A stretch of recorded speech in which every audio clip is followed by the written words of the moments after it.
Hey y'all, welcome to Friday's Kitchen. Welcome back if you have been here before. In today's video, we are making a mile-high birthday cake pound cake.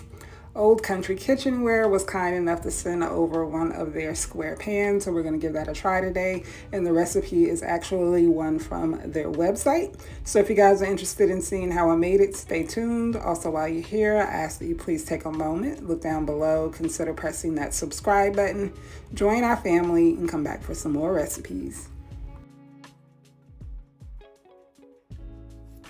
So here I have a package from Old Country Kitchenware. They reached out to me and asked if I would be interested in trying one of their pans, and I absolutely said yes. I have seen, I feel online maybe pound cakes made with these square pans, but I've never actually seen one in person, like out in the store. So when they reached out, I was really excited. So they sent me this square pan. It is 9 by 9 by 4.5 inches, and it's the perfect size for doing mile-high pound cakes. It's 18-cup capacity. The pan that I usually make for my pound cakes on my channel is also an 18-cup capacity, and I know you guys ask me about it a lot. So I'm super excited about this cake. I've never made a pound cake in a square pan before, and they have this pan, and they also have it in 2 pieces where you can lift this up and the bottom comes out. They also sent a spatula. Here we have it here, the wooden handle. And it's stainless steel spatula, and it notes to make sure that you only hand wash. Now they sent me this, no strings attached. They didn't ask me to record a video or anything in return, but of course I'm going to bake with it, so I'm going to record a video using these products. I will leave a link in the description box as well as the comment section to their website, so you can head over and try it out if you want. I do not have a coupon code because again they sent this to me, no strings attached. So we're going to try it out today. I will let you guys know what I think.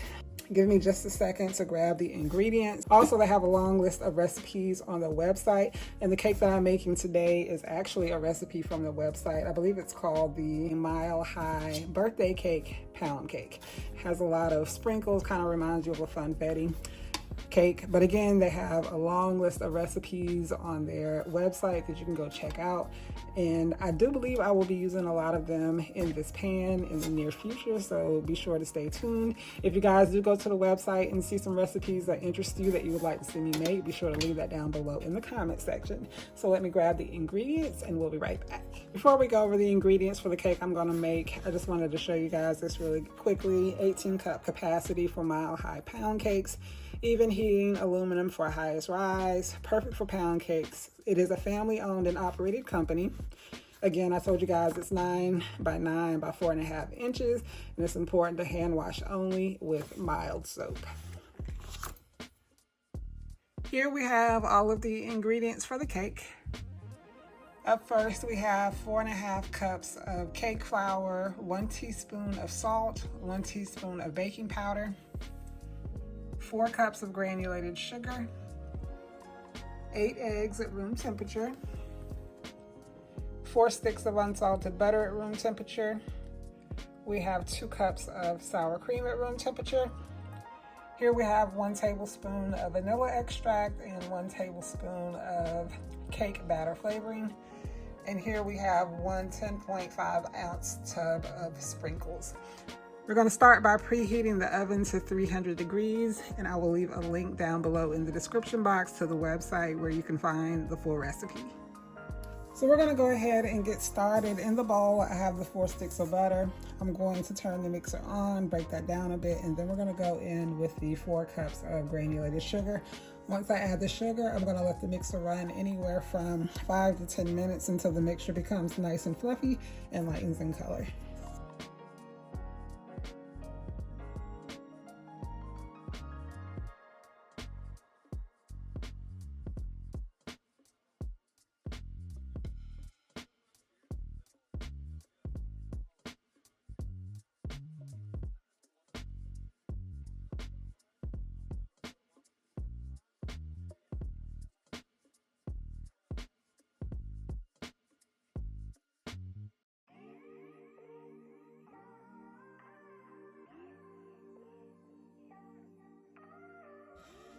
All right, so I'm scraping down the sides and bottom of the bowl just to make sure everything gets well combined.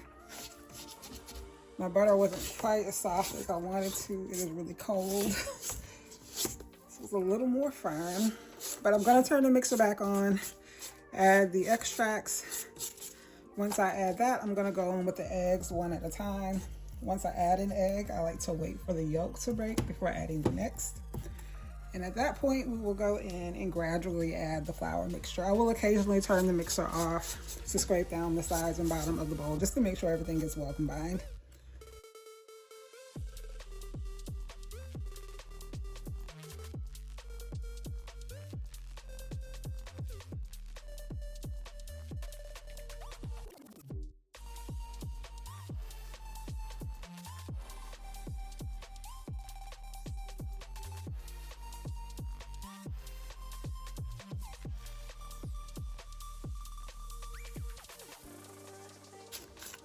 So previously, when I mentioned the flour, I said I'd be going in with that next, which I am, but I'm going to alternate between the flour and the sour cream.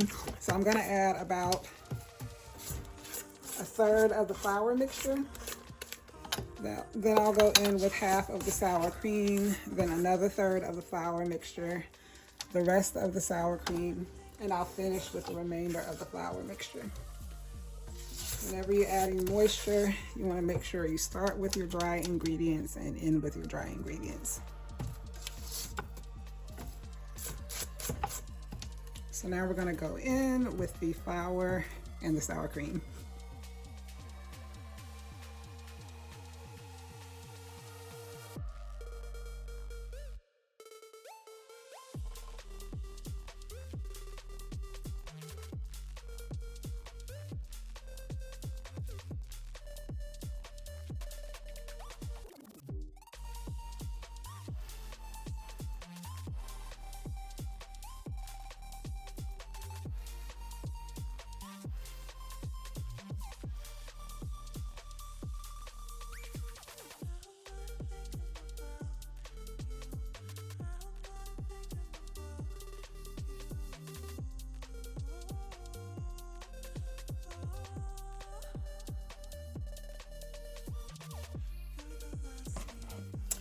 All right, so we are going to scrape down the sides and bottom of the bowl one final time.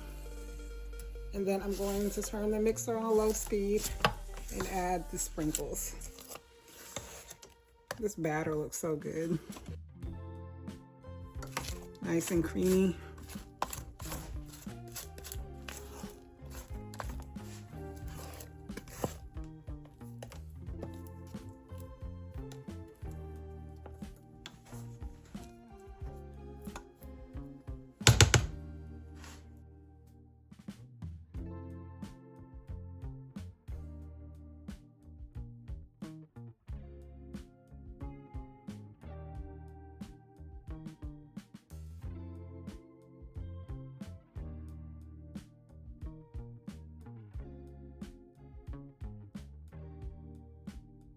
Okay, so now that I have the sprinkles in, I'm going to remove the bowl from the stand mixer. I'm going to finish incorporating using the spatula. So give me just a moment and I'll be right back. All right, so now I'm just going to finish mixing by hand. Reason being is I didn't want to manipulate too much after adding the sprinkles because I didn't want the color from the sprinkles to bleed too much. I'm just doing it by hand, and it looks now that everything is well combined. So let me grab the pan so we can prep that, and we'll be right back. So here we have our pan. It has been thoroughly washed and dried. I don't typically show myself prepping the parchment paper, but I did have someone request that I do so I'm going to show you guys how I cut it out. So here I have the parchment paper. I'm just going to tear sheets about the size of the pan. I will place the pan on top, and then I just take a pen and trace around. There may be a better way of doing this. This is just how I do it. And so here I have an outline, and I'm just gonna cut inside of the line so that I don't have any actual ink on the parchment paper that I place in the pan. So let me grab the scissors, and I'm just gonna go and cut.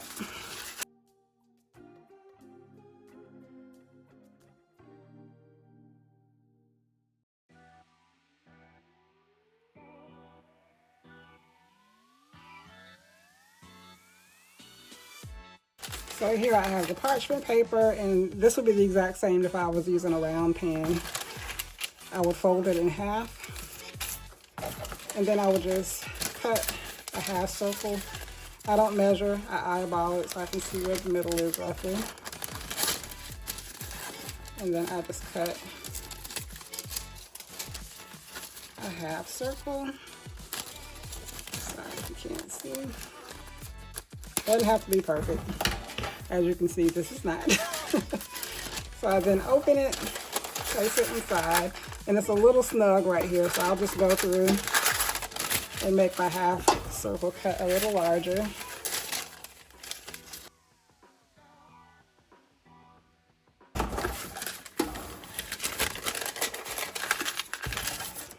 And there we go. Fits inside perfectly. So as for the sides, I'll just tear a sheet off so that it's equal to about the height of the pan.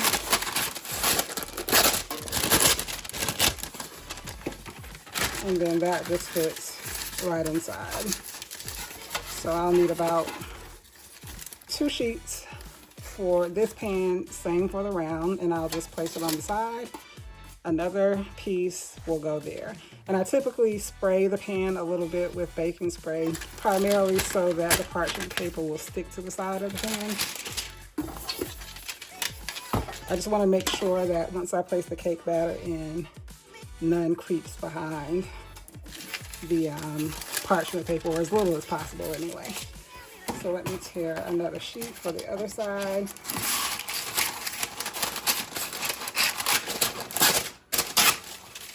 And let me grab the non-stick spray. So I have no more non-stick baking spray, but I do have some olive oil PAM. And again, I just need a little bit to help the parchment paper stick to the pan, so I'm not too concerned with what I'm using. All right, so I've sprayed the pan. I'm gonna go in with my square piece, and then I'm going to line the sides of the pan. And you can see that spray is helping the parchment paper stick.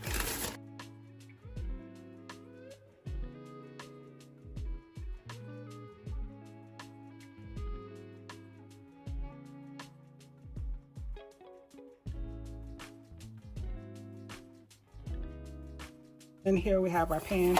I do have this little opening over here, but I'm not worried about that one little piece, and the same for this corner right here. So now we are going to go in with the cake batter.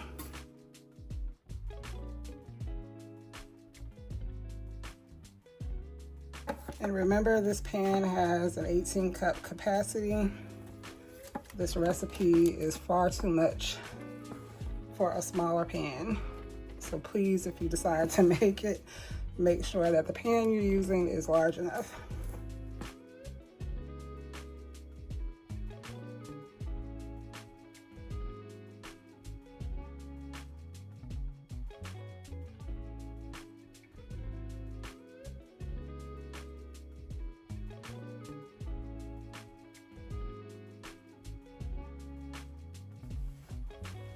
All right, so all of the cake batter has been added. I'm just gonna go through and spread this out around the top to level it.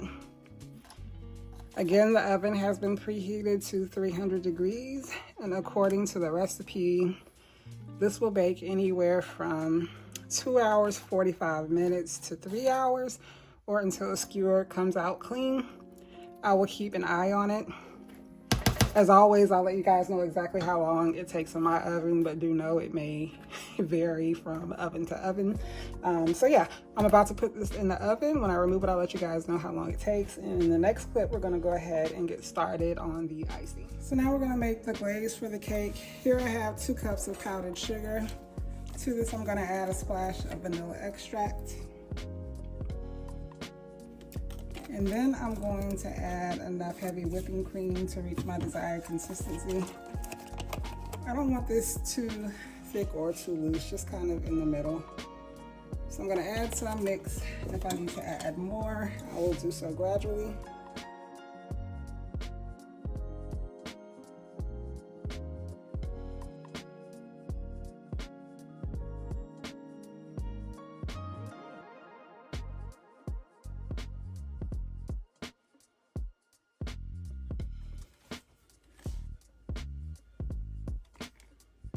So this is the consistency I want. Here's the cake after 2 hours and 50 minutes in the oven. We're gonna let it hang out in the pan for a bit, and then we'll come back to turn it out onto a cake board. It smells so good, y'all. I love all the pretty colors.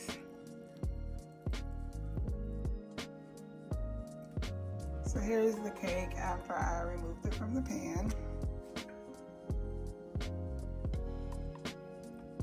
We are going to leave this here to completely cool, and then we will be back to glaze. So we're back. The cake has completely cooled.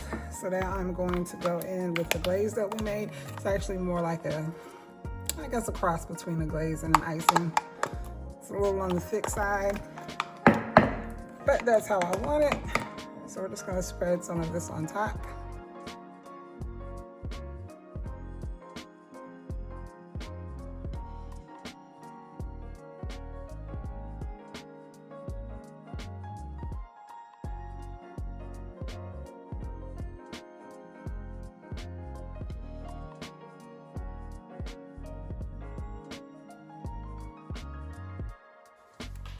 So here we have the sprinkles. I'm just gonna take a spoon, grab some, and sprinkle on top.